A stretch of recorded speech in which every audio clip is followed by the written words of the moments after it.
Today I want to talk about pain. But I want to start very briefly by just recapping the session before Christmas. The video is now up on People in Culture who didn't see it with subtitles, so you can scroll through the just in case, just remind everybody, the videos that have subtitles on YouTube, you can open up the transcript, so you can just read the transcript if that's faster, or you can, going through the transcript, if you get to a point that's interesting, you can click on it and watch the video from there. And maybe having subtitles makes it easier to watch the video on double speed or whatever, just go through it. So that's there. And I was talking about impact. How do we have more impact? How do we leverage our strengths more effectively? And as some kind of, I always like to do these with some sort of practical takeaways. They don't always come to me at the time of the talk, but the kind of practical takeaways for me from last time was some questions and challenges that I think that we're facing this year. And I wanted to recap on what those questions were. So questions and challenges for 2018. How do we provide a sense of pressure for the important but not urgent work, like strategy? Well, we call it strategy, we can call it process improvement or change management or whatever it is. Anything that's different from the urgent work that we do for clients, the work that's obviously urgent. So how do we provide a sense of pressure to do that important but not urgent stuff alongside the urgent stuff without getting caught up in too many arbitrary deadlines that just get in our way, right? They create noise for us. Can we lean into the good pain and natural stress of sort of strategic work and things like the pay review? Can we use the support of our high trust, no speed limit environment to bring creativity to these challenges? We've done all the work to become an organisation that's capable of evolving fast and responding to the fast evolving, volatile, uncertain, I always forget them, volatile, uncertain, complex, and remember what the A is in that acronym? No, we'll look it up. Okay, well anyway, in the world that's becoming less predictable, we've tried to become an organisation that can respond to that. How can we use that superpower to its fullest? And how do we discover where our client work and client relationships fit into our culture? Dan and I have been talking a bit about maybe even the phrase culture is like unhelpful and there's a barrier in this discussion. And I actually really like way of working as a kind of synonym for culture. We're talking about, rather than the Grantry culture, the Grantry way of working. Perhaps that's a more kind of down-to-earth phrase, because we can see how is client work a key part of who we are and what we do, our culture, our way of working. And what's our most effective brand position, and how does it include our biggest strengths? And the counter question, which is how does our current culture, our current way of working, hold us back and mean that our peer competitors can outgrow us? Because let's ask that as well. Let's be aware of what our weaknesses are and where we hold ourselves back. Let's make those trade-offs knowingly. So that, I think, for me, frames some of the really big questions that we have this year. And these seem like really good questions for us to have. And that, in fact, is the topic of today's talk, is to kind of distinguish between good pain and bad pain. And this is a thing that one of my favourite trainers at my Pilates gym is very big on, good pain versus bad pain. The difference between building muscle and damaging joints. Right? And the key thing when we're doing physical work is that good pain stops when the work stops. Like if you take yourself away from the source of stress and the pain continues, probably that's a bad kind of pain. Like if you had a break over Christmas and you found that you were still stressed in some way, that suggests that maybe there's some bad pain going on.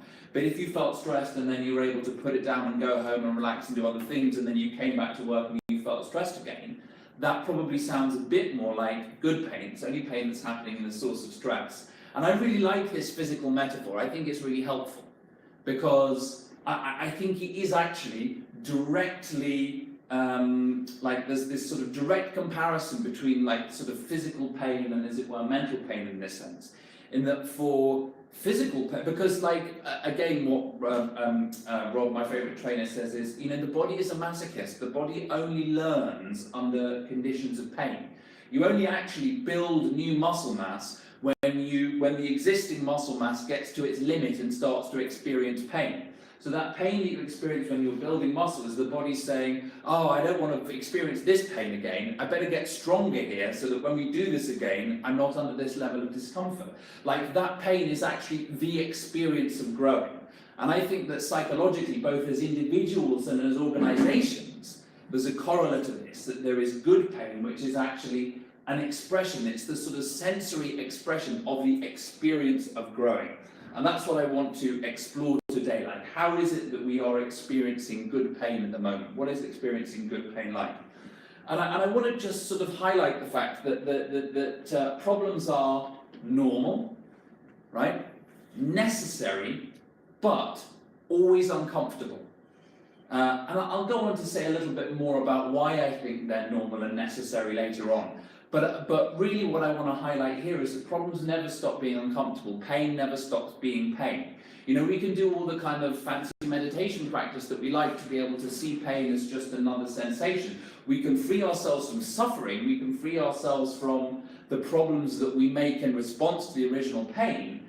But the original pain never goes away. It never necessarily becomes a good thing. You know, so this is why we talk about leaning in. You know, I've talked about this before. Remember the vulnerability talk last year about like leaning into leaning out, or people talk about leaning into the discomfort. I'm thinking of this great Brené Brown quote, which I really like. It takes us a little bit off topic, but I'm going to share it because I think it's so good. Remember, Brené Brown is like the queen of vulnerability, right? And in her TED talk, in her famous TED talk, there's a bit where she says, oh, you know those people who, when they experience discomfort, you know, they just really lean into it? Well, not only am I not like that, I don't even know people like that. Anyway, I really like that. But it's this idea about, you know, leaning into the discomfort, because the discomfort never goes away. So how can we learn to say, oh, this is good pain, like I just have to find a way of embracing with it and being okay with it, using the support of our culture to help us do this. Adversity is such an important part of our life, right? This is why I think that problems are both normal and necessary. The first thing I want to point out is this way in which growth and pain are linked. And there's this lovely like analogy on the kind of mental side from this guy, this rabbi called Twerski, and he talks about, maybe you've even heard this, he talks about the lobster. Has anybody heard this one? He's like, a lobster is like a sort of soft, squishy animal inside like a hard shell. And as the lobster grows and gets bigger over time, the sort of soft, squishy inside starts to press up uncomfortably against the shell. And this is the sign for the lobster that it's time to crawl under a rock, shed that particular shell, and get itself a larger, fuller shell for its new, larger, fuller self.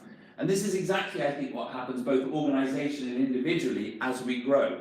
We start to feel ourselves pressing up hard against the limits of our current world, the limits of our current ability. And in that pressure, in that pain, we know that it's time for us to enter into a newer, bigger, fuller capacity. So there's something about the interrelation of growth and pain, which I think is something that makes having problems necessary. But there's also a way in which actually, without problems, life is really boring. You know, in Dennis Barkey's Joy at Work, right, one of the really great books about open culture organizations, I really recommend reading it. When they talk about founding AES, the power company, he and the other founders made one of their key commitments to the kind of organization they wanted to be. They said, and let's also make sure that it's fun. Right? The book is called Joy at Work. So it's an explanation about what that means. And he has this lovely explanation about, well, actually, what is it for work to be fun? And he talks about the fact that, you know, why is it that somehow playing a team sport is so much more fun than practicing for a team sport? He's like, why is that? Right? Why is it that the game is somehow more fun than the practice? It's like, it's because there's more pressure, right? It really counts. In the game situation, we're pushed both to bring to the fullest extent we can our current skills and abilities, but also in that moment of performance pressure, that's when we really start to acquire and bed in our new skills and abilities.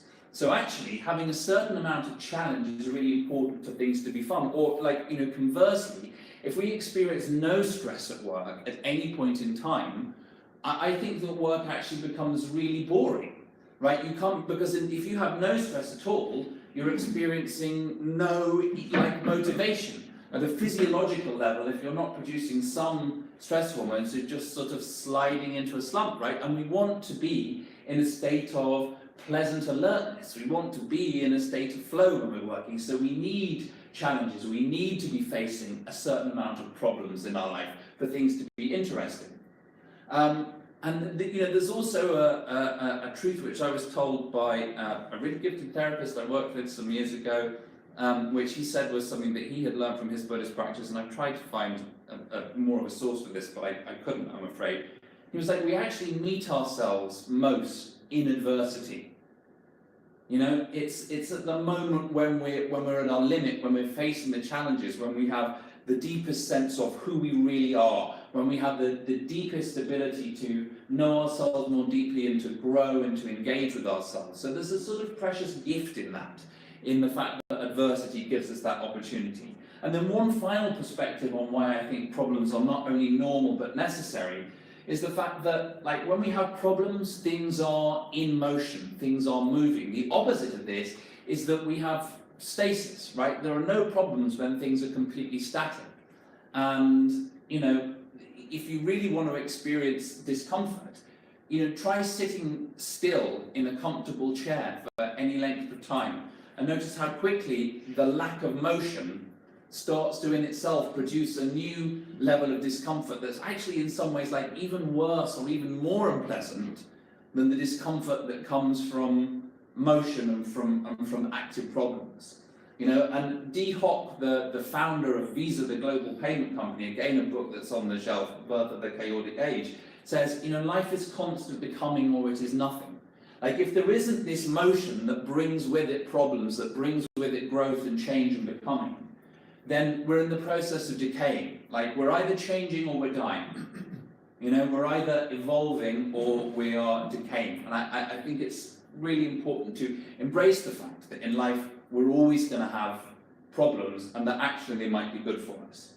So, was there something else that I wanted to say there? No, it's not important.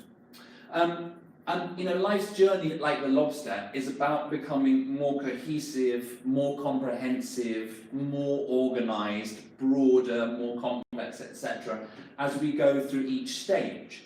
And the thing is that, like, in different stages, we have different challenges.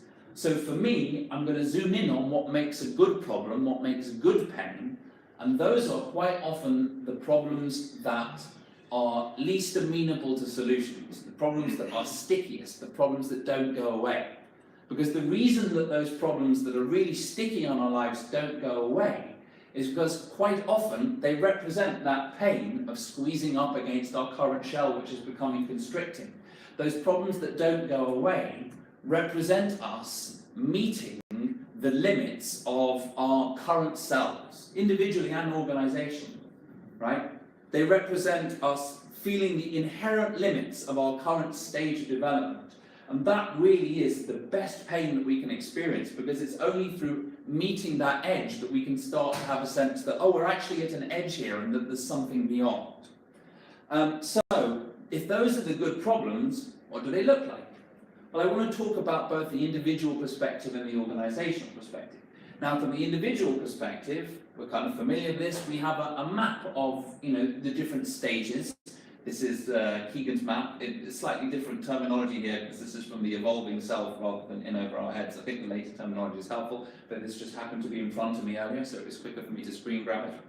In the different stages of personal development, we're going to expect to face different challenges. And we know that the stage that we're most interested in is this arc here between the third stage, like the socialized stage, interpersonal stage, and the fourth stage, institutional self-authoring stage. So what are some of the good challenges that we face in that transition? What are some of the things that maybe happen that are kind of hard to get rid of? They don't go away because they represent the limits of the socialized way of making sense of the world, the socialized way of being, and are presenting us an opportunity to step into something larger, to step into a broader self-authoring capacity. Well, the first of these is anger. And this is a really interesting one. It's a wall of text, and I'm sure that you can read it while I'm talking to you, so I'll try and summarize it at the same time. Which is to say that actually, you know, in the third stage, in the socialized stage, we gain this incredible capacity to be in in-depth relationships with other people. It's like actually in this stage, what we gain is like actually having a conscience. This is one of the things that we gain from being like sort of stage 2, a younger child, to when we go into that kind of early teenage period, because we start to be able to, well, Kegan often talks about, he says, you know, it's a great victory as a parent if you have a teenager when they enter the socialized stage, because suddenly they become responsible, you know, in the sense that they understand that if they stay out until 3 o'clock in the morning without phoning you, that this will cause problems. Right? They don't just think about their own immediate needs and gain, which is what we do when we're in the second stage. So we gain this extraordinary ability to really understand and really be in other people's worlds. But that's the sort of the like when we only have the socialized capacity, that's like the limit of the complexity that we can get to. And it means that, as if you remember we've talked about this before, we sort of are nested in our relationships with other people. That's where our sense of self comes from, is from what we get in relationship with other people. That's why it's sort of called the interpersonal stage. And I can go into a lot more detail about this, and I have done in the past, and I'm sure I will again, but I don't want to get too sidetracked here, except to say that, you know, the point that this bit of text is making is that when the very fabric of yourself is woven out of your relationships with other people, the expression of anger, getting into conflict, is a dangerous thing to do, because it seems to bring the relationship into turmoil. It seems to sort of unpick the very fabric of yourself. Like if we're nested in these relationships and we have the sense that, you know, like when we're in a relationship and we're both operating from a sort of socialized stage, that we are like one person, we are, and that's that sort of third order romantic context of like we have one mind, one heart, etc. You know, my feelings are your feelings. Well, as soon as there's a dissonance, as soon as I'm feeling anger, like I actually don't like what's going on in this relationship, something weird is happening. There's a sort of crisis of self. So we actually aren't necessarily able to express anger as much as we might like. But when we start to see, oh, actually, you know, I feel angry, but I don't know how to express it, that's us meeting the limit of that stage. You know, we've talked about this a lot in a work context, about giving feedback. Right? What is it when we actually don't like what someone else is doing? We don't think that it's very good. We're feeling some anger. We want to do something with that. But are we able to bring that to that other person just directly and say, what you're doing here is not very good? Right? That's a really healthy expression of anger. Or is the fact that we're bringing that relationship into jeopardy by expressing that anger something that holds us back from doing that? Right? So that's kind of a good problem to have on a personal level. And then there's this issue of like sort of deciding things for yourself. You know, I have two examples. I'm going to do the second example first. I actually think it's more useful. Like, you know, in self-management, no one will tell me what's expected of me. You know, there are so many people with different expectations and impressions of me. I feel kind of torn apart and I don't know what to do. I think that's quite a common experience that people have when they start here. You know, and we were just talking to another organisation who we might be about to help with some of this stuff, and about what's the experience of people that they have when they start. And they said, oh, it's really important for us that, you know, people, you know, when you want to do a piece of work, nobody can give you permission to do that other than yourself. Well, that ability to get permission from yourself, that's a self-authoring capacity. And when we find ourselves struggling with that, when we find ourselves thinking, how do I decide this for myself? So many people have different expectations of me. How do I coordinate all of these? And we're in that feeling of being lost and it's uncomfortable. That's good pain, because that's pain showing us the limit of our current way of making sense. The way that we resolve that is by becoming more self-authoring, by becoming to a point where we have a sort of an inner standard where we can resolve that for themselves. And actually, in over our heads, there aren't any copies left on the bookshelf, so after this I will order some, so there will be some more copies over the bookshelf.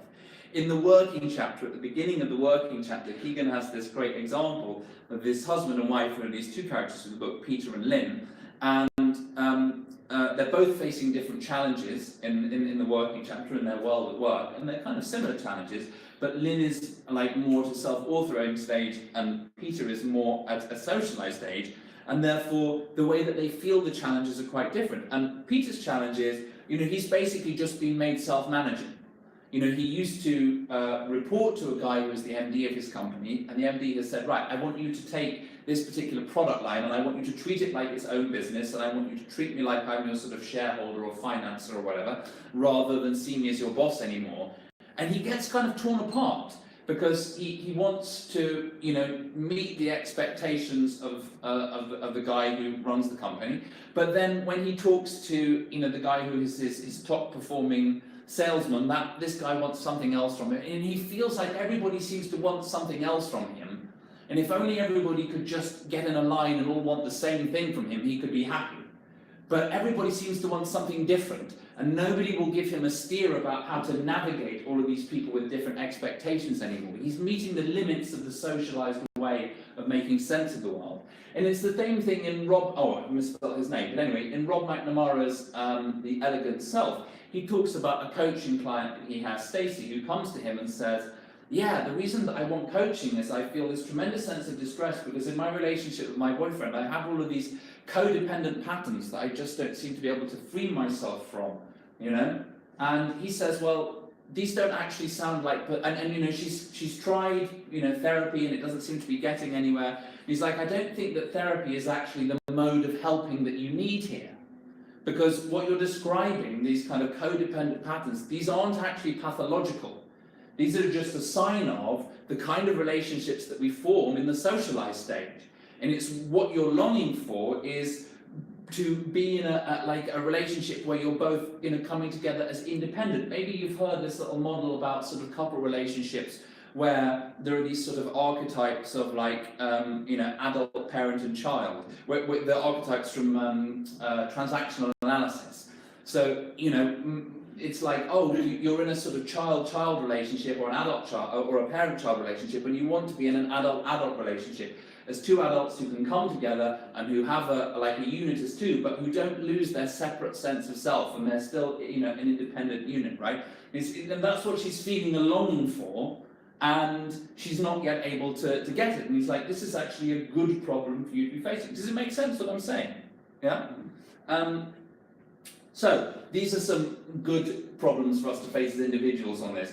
And then there's also something that we've talked about in fundamentals before, which is like, again, in open culture, we get this kind of information overload. You know, remember what I was talking about in the leadership talk last year, like being the CEO of your work. The CEO has access to all of the information. She gets CC'd on all of the emails. So she has to decide which bits for herself, which bits of these information are actually useful. What stuff does she want to admit? What does she want to engage in? And this kind of putting up our boundaries and deciding where they're going to be and what we're going to omit between those boundaries, that's a self-authoring capacity. So when we find ourselves feeling overwhelmed by all the information coming in and we just don't know how to cope with it right now, that's a good problem to be having, because that's exposing to us an opportunity for development, because the solution is not to cut down on the information. The solution is to step into a broader self where we're able to actually decide that for ourselves. And it's only the way that we step into that broader self is by meeting that challenge. That's kind of how it happens, right? But then I also want to say, you know, I want to acknowledge that maybe there are some people who are on the next stage of the cycle and have already got that self-authoring capacity. What does it feel like to meet the limits of that? What's a good challenge to face? And the answer is it's actually loneliness. You know, that when we start to feel more of a kind of sense of wholeness or separateness or distinctness in the self-authoring stage, we might find that suddenly other people seem very far away. I remember actually talking to Catherine about this, that she was, you know, had been going through this transition, and she was like, oh yeah, it's like a certain amount, a sort of magic or sort of sparkle has gone out of my relationships. And it's like, oh yeah, actually you've now started to construct yourself more separately. But you're starting to see that actually that in itself has its limitations. And that actually there is and this is what Dan talks about, you know, if you've ever heard him talking about in one-to-ones or whatever, about the open circle and the closed circle. That when we're the closed circle, we're kind of a bit closed off to other people and their input and their interaction. And actually there's something about becoming the open circle and becoming more interpenetrative with other people. So, you know, this is also an interesting developmental challenge to face. Yeah, and I could say more about that, but I'm not going to. Because I want to move on to talk about organizations and what it is for organizations to develop and for them to face good problems.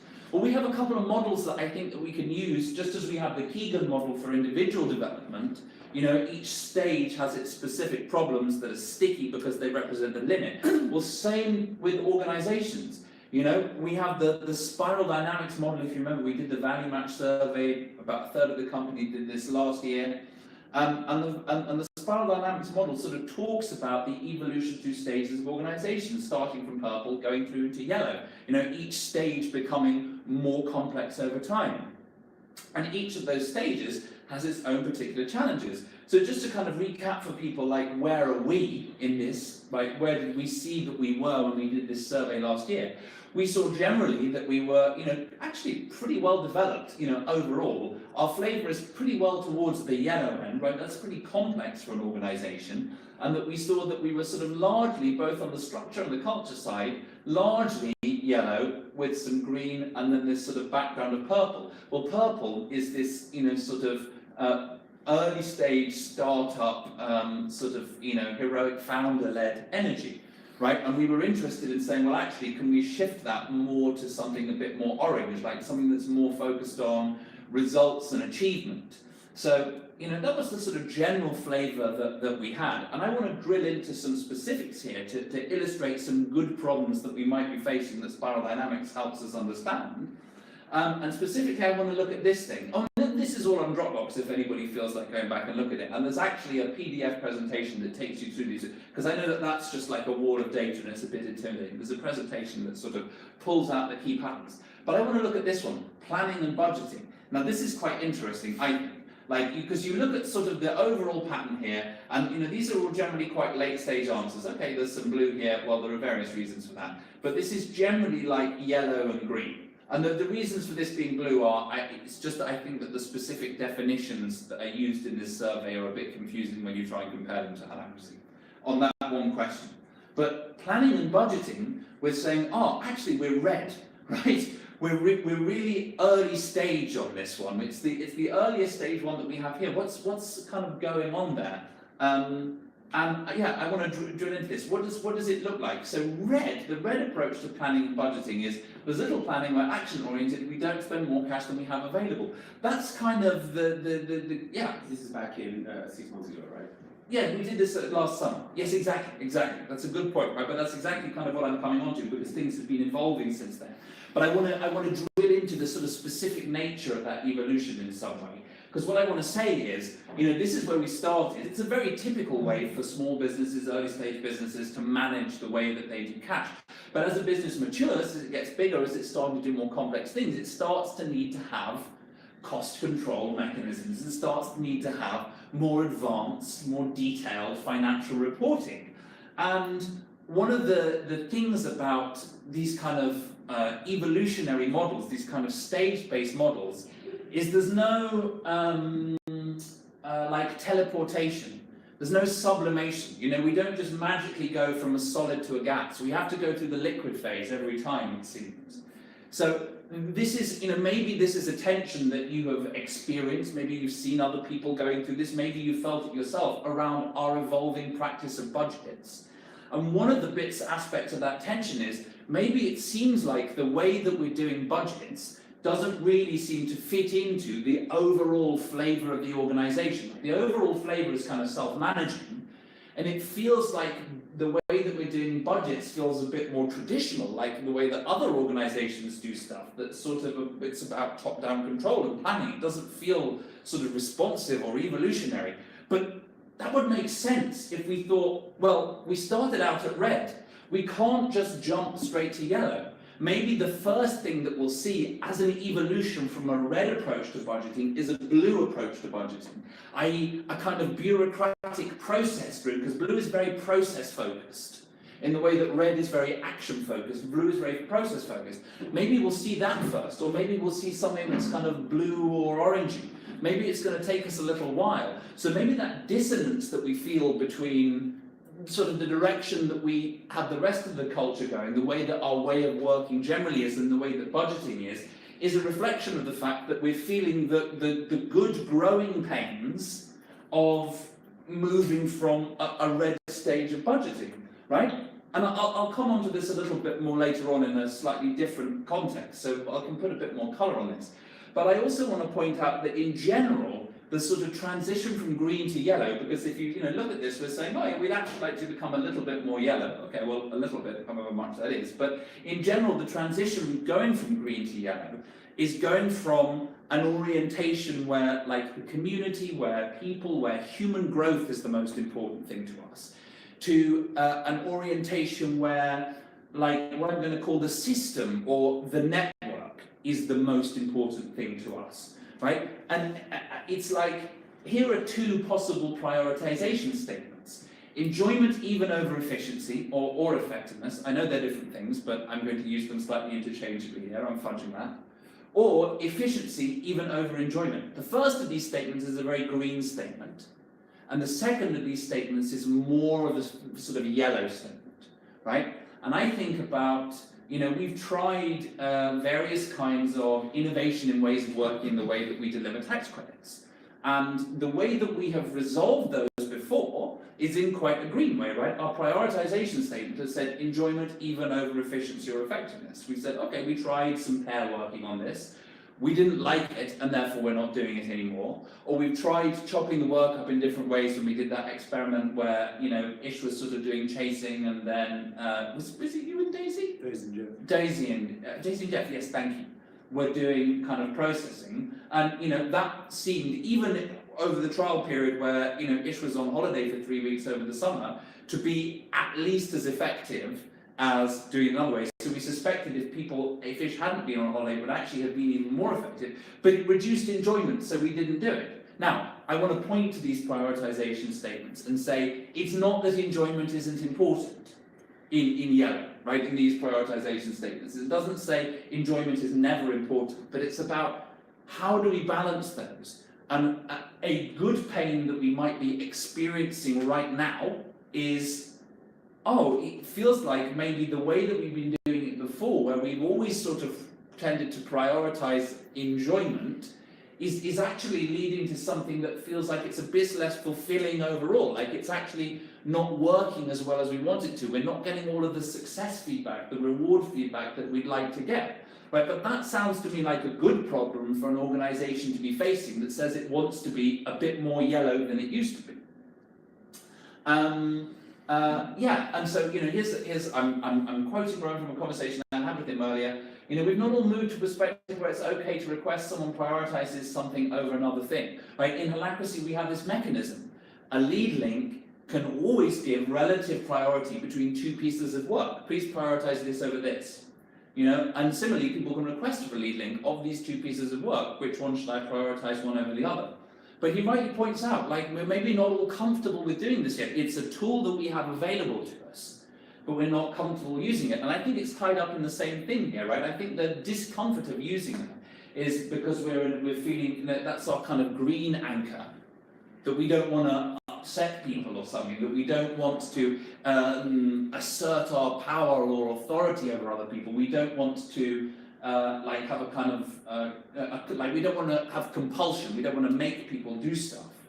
And it actually, maybe we're starting to feel the limits of that. Maybe it's like, yeah, actually that doesn't quite feel like it's enough anymore. Like actually maybe sometimes it is okay to sort of make people do stuff under some circumstances in the right way, with the right checks and balances. Because, sometimes I'm going to make you do stuff and sometimes you're going to make me do stuff, but we start to see maybe that overall that serves the system better and that's what we want more.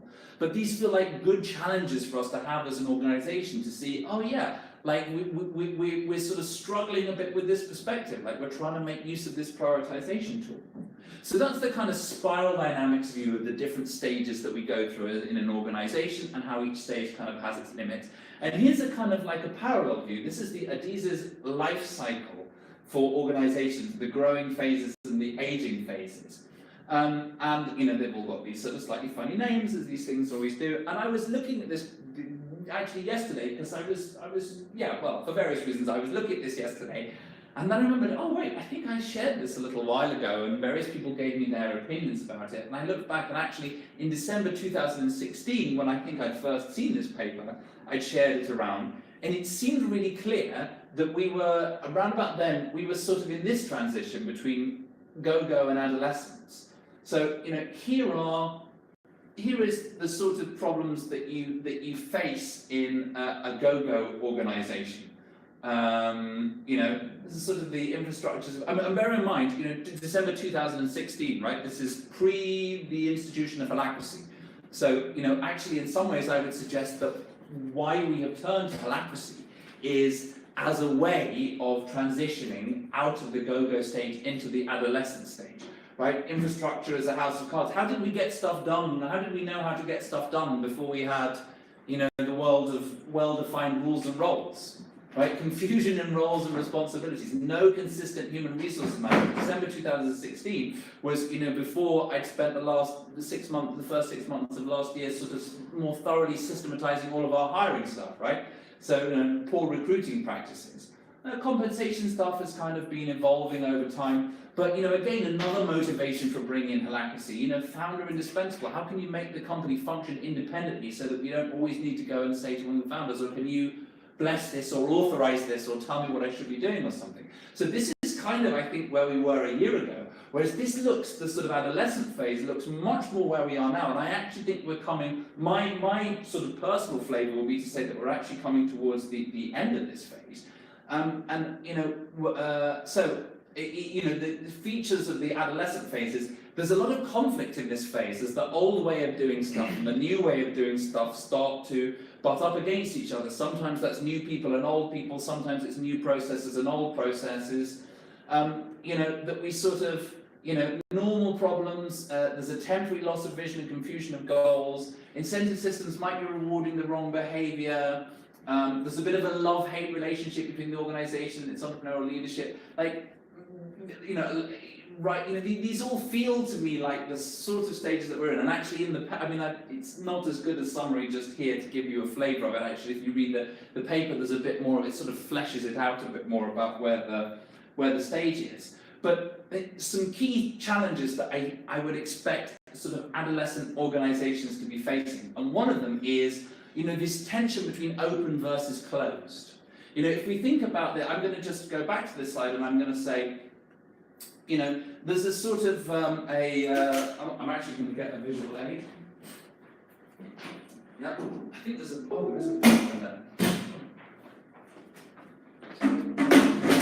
just to talk about open versus closed. This is going to be such a simple diagram, but actually it's like, there's a kind of life cycle that organizations have where,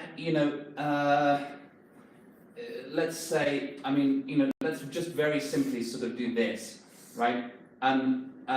It's like, this is like openness and closedness, right? So at the beginning of the life cycle of a company, there is an enormous amount of openness. Everything is uncertain, everything is unsaid, everything is creativity. There's no structure anywhere. It's the two people in their bedroom, like eating tins of beans kind of date, right? And then over time, more structure starts to come into place, more kind of closedness over time, right? And like some of that sort of creative potential therefore will decrease. Some of that openness will decrease as we start to put that structure in.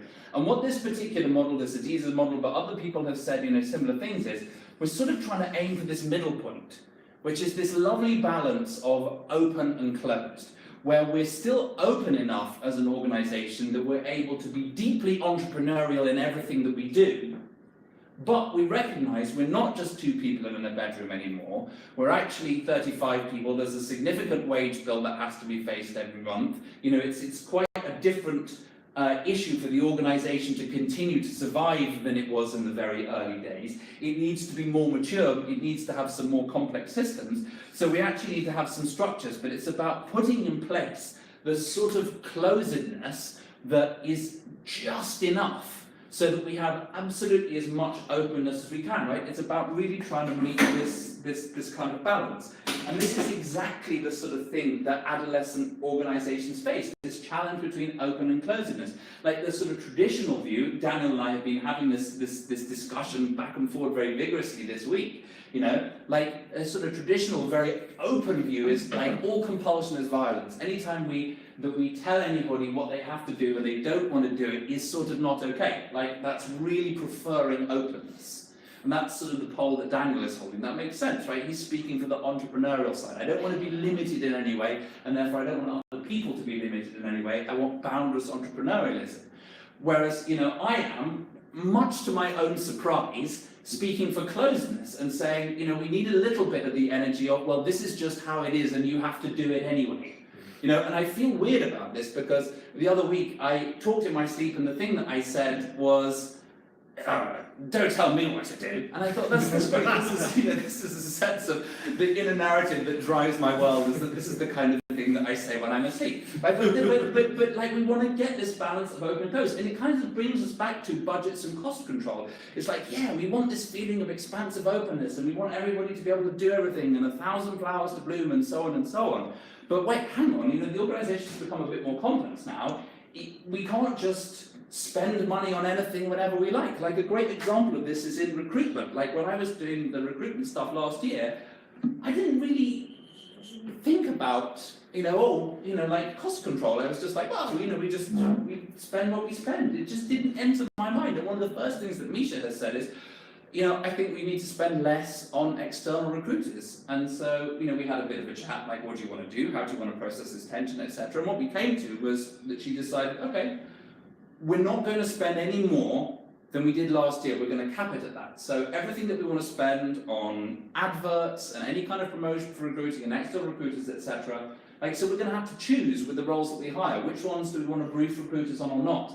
How do we save money? We're starting to actually close down a little bit, And in the same way, like processing tensions. Okay, maybe not everybody's processing all of their governance tensions. Well, like a very open approach will say, well, that's okay because clearly they're doing other things that are more important, they're being entrepreneurial, they're leaving aside the things that don't matter, it doesn't matter if they don't engage with the system. But then a bit of the closeness is like, well, actually, maybe they have to do that anyway. Maybe actually this causes problems. Maybe we need a little bit more enforcement, right?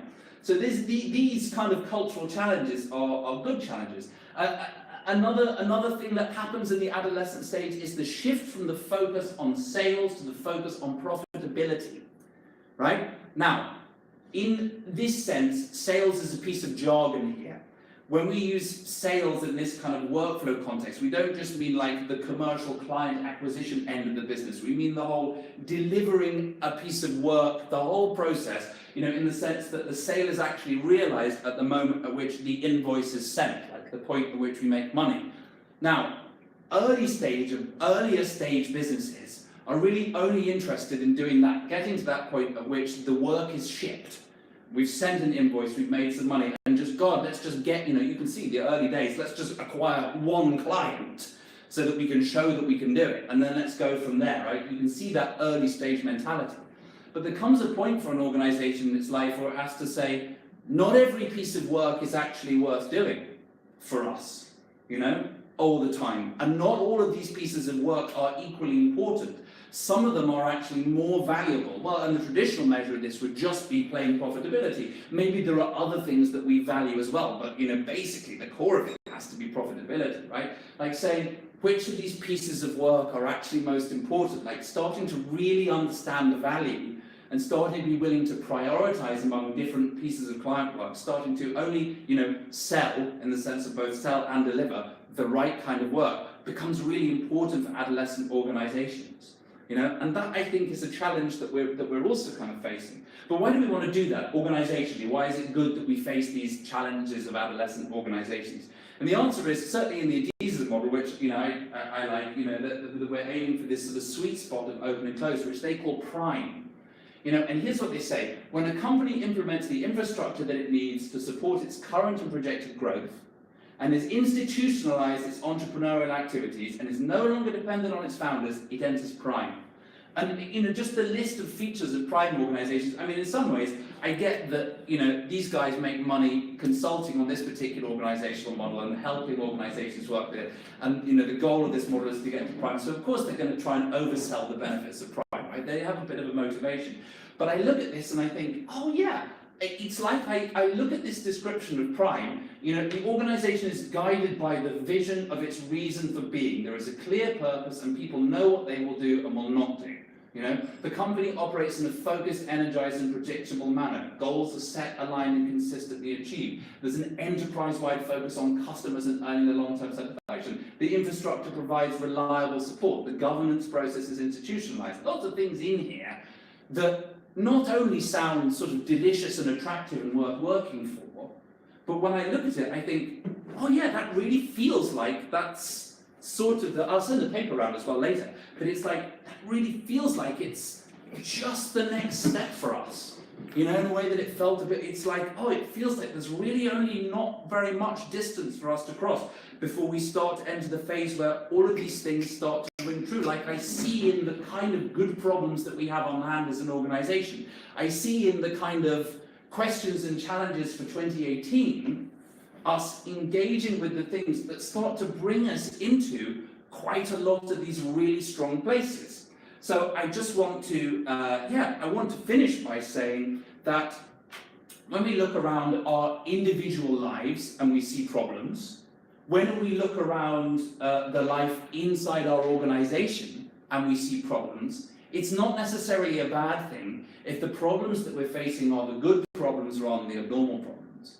If the problems that we're facing are causing us good pain, which is causing us to grow, which is causing us to move into the next phase of our development. So, you know, I'm really excited about the problems that we have on hand. Yeah, now, questions and comments? A little bit more about the moving, because it's personal to me, the growth that's needed so that people feel a little more comfortable around pulling alacrity levers like prioritization. Yeah. Because I think that's really prevalent, you know, that to me, the reason it's important is because it's a real change in how we work. And it's uncomfortable. Yeah. Certainly for me. Yeah. So what's the? So you know, this is like it's important to you that we engage with these changes, that we start to pull these unfamiliar levers, and pulling them feels kind of uncomfortable. And I guess like what's the question? The question is, you know, I'll explain the context. You know, so you know, if one's asking and telling someone to do something, and perhaps they disagree with it, you know, and that's happening by pulling the lever. It's managerial, right? You know, basically says, I value my opinion on what the outcome of this problem should be better than yours. You know, do you think that should be a place of last resort, or you know, how do you think we should interact with that mechanism?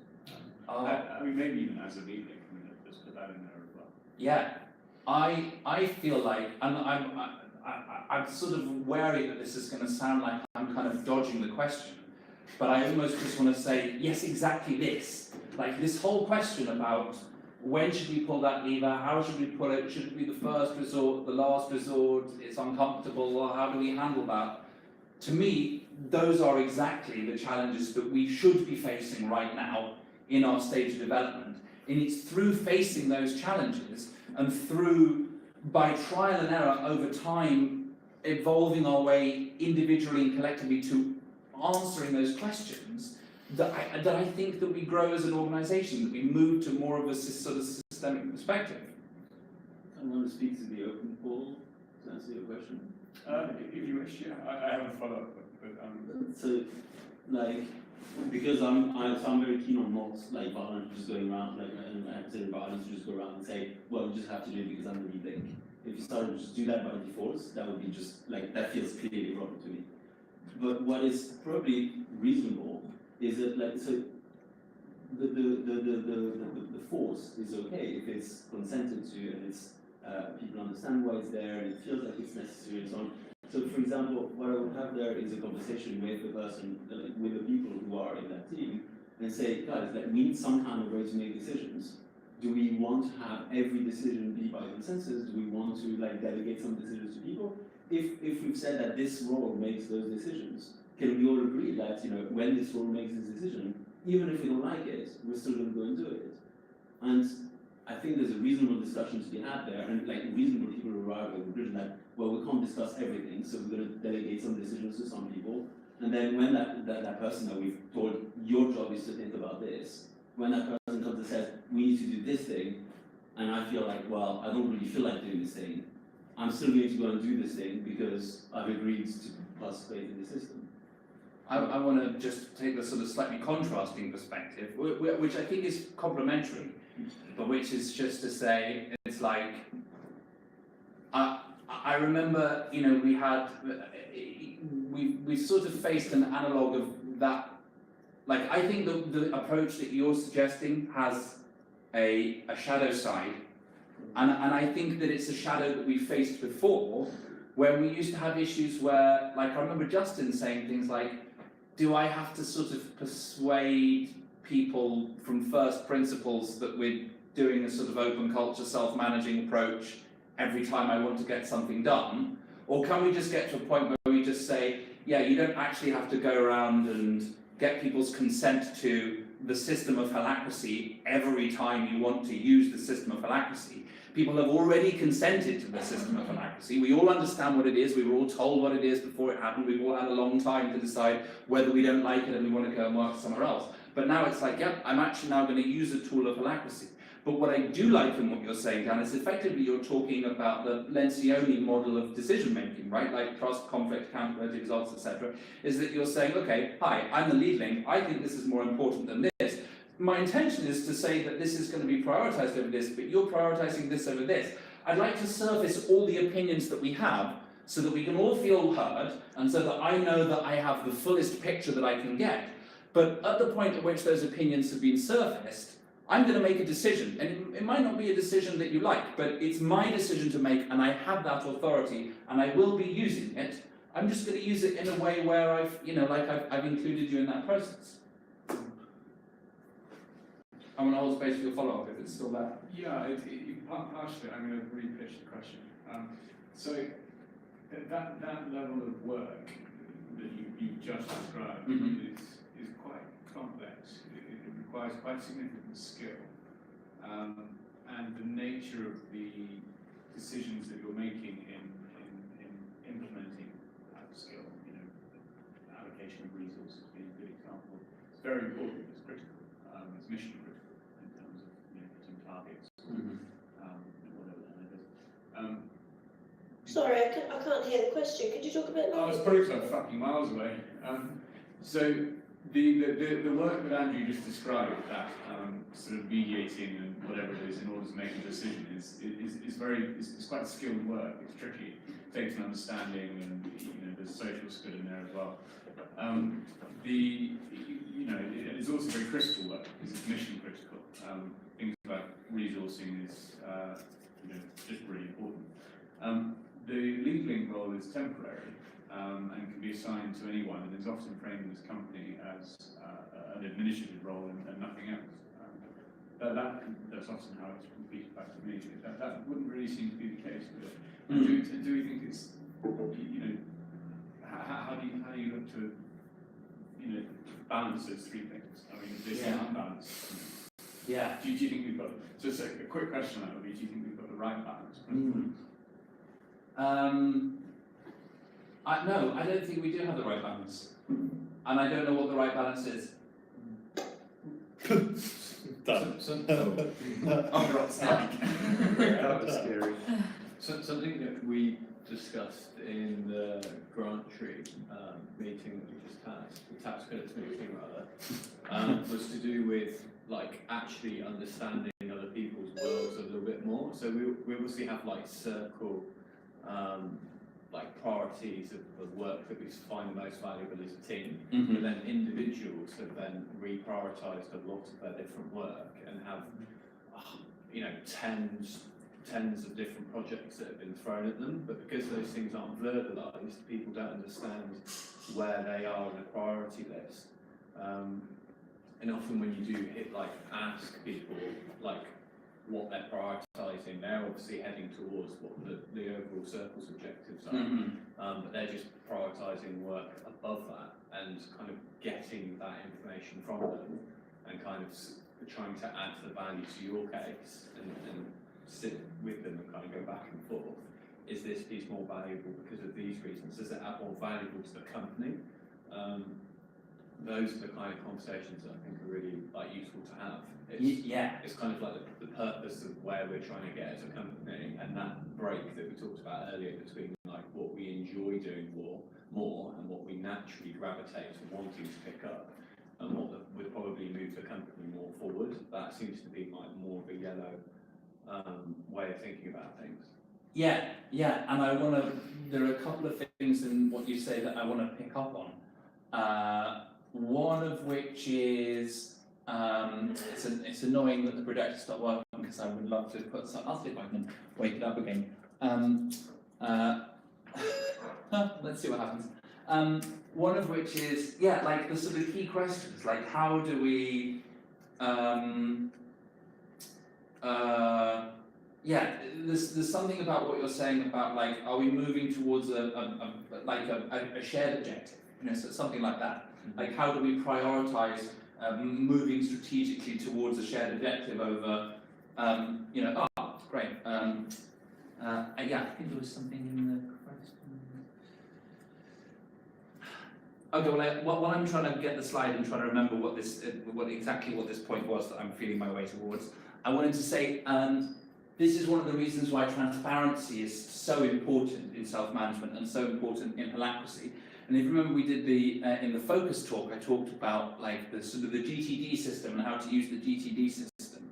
If you look at the way that holacracy works, there is this real requirement that you list your projects, like because the sort of one of the problems that you describe here is, well, how can we effectively prioritise together when we don't have the complete picture of all of the work that's being done? Is that seems to me sort of part of what you're saying? Yeah, it's definitely part of it. I think the thing is, because what we have at a circle level in terms of like the strategy and what we're aiming for is quite objective, but then all of the projects and everything that we're picking up, the value of those compared to the pieces of work is very subjective as to which piece adds more value to get you to where you want to go. And because we're not having those conversations on an individual basis, sometimes it's because we don't understand someone's world. Like, we've hired someone who's an expert in that area, and because we sometimes feel a little bit, it does feel really awkward to have a conversation like, I'm almost having to raise something to you that I think is really valuable. You're the expert in your area, but like, can you actually give me some time to understand why, you know, this isn't on your priority list compared to these things? Yeah, and that's a really difficult conversation to have, because we don't know. We know the circle of like priorities, but we don't know the individual priorities, the projects that they're choosing to pick compared to the things that they're not. There's this frustration that you put something out and it feels like it falls into the ether because people are prioritising other bits of work, but we're just not maybe having that communication to understand why. Yeah, great. So when you describe that kind of conversation, that sounds to me like exactly the kind of conversation that a really effective self-managing organisation that would be happening in that kind of organisation. And when you describe that as uncomfortable, I like it even more actually. Because then it says, oh, you're experiencing good pain in having that conversation. That's bringing you to the limit of your current world. And it almost sounds to me like you're experiencing the limits of wholeness. Like you're starting to see, well, I know what I think, and I have my views of what should be successful, but then wait, maybe I don't have the complete worldview. Maybe I need to become more of an open circle. Maybe I need to absolutely hold my intention on behalf of the circle, that this one thing is most important, that I really want somebody to be doing this. But yet somebody who perhaps knows actually more about it, it's the way that you describe coming to the person with the, well, I think this is really important and I would like you to be doing this. You know, and you don't let go of that intention, you're still strongly bringing that intention, but that you're also open to the way in which there might be other things that you're not seeing. Like that sounds really rich, both for you as a person and for the team that you're working in. So this wasn't what you were saying, but I still think it's kind of interesting and relevant, is to think about, like, you know, the reason why we have the GTD and like the project dashboard and the things like this. Yeah, this is a little bit of a side point, but I think it's such a useful one that I want to make it. And it's a thing that we can learn from another kind of self-management practice that we can learn from Scrum. So one of the principles that, how are we doing for time, by the way? I'm sorry, 3 minutes past. Oh my god, okay, so I'm just going to literally say these words and then I'm going to be done. Which is one of the things that happens in Scrum is that when you have things like change projects and research projects and these sort of strategic bits of work, like this challenge of how do we prioritize this at the same time, is that you package them up into work packets that just sit alongside the shippable client work. So there's something about saying, okay, how do we start to have these projects sort of sit alongside, and how do we manage to get them prioritized successfully alongside client work? Chopping them up into bite-sized, into the appropriately sized amounts seems really important. Anyway, thank you very much. I'm sorry that we've run over. Very nice, well done. Thank you.